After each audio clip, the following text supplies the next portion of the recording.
క్రీస్తు వాక్యము మీలో సమృద్ధిగా నివసింపనీయుడి. దేవుని వాక్యము ప్రతి వ్యక్తి జీవితంలో, అంటే సంఘంలో ఒకరి మధ్యలో ఒకరు వారి జీవితాలలో, వారి హృదయాలలో దేవుని వాక్యము కొంచెముగా కాక సమృద్ధిగా మీ హృదయాలకు వాక్యము అవసరమని సంఘములో ఉన్న ప్రతి ఒక్కరూ గమనించవలసిన అవసరం ఉంది.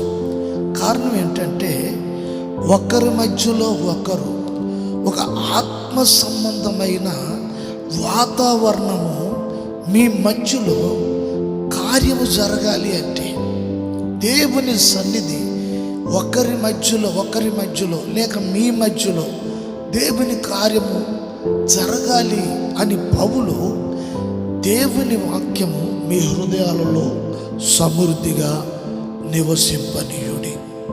అట్లా కాకుండా అనేకమైన లోక సంబంధమైన విషయాలతో హృదయము నింపిన ఎడల ఆదివారానికి మాత్రమే పరిమితముగా అనేది కాక మనము ఒక ఆత్మ సంబంధమైన స్థితి గలవారుగా ఉండాలి. ఒకరి మధ్యలో ఒకరు ఆత్మ సంబంధమైన పాటలు, ఆరాధన కలిగి ఉండాలి అని ఈ కొలసీలకు ఈ పత్రిక రాస్తున్నారు పౌలు.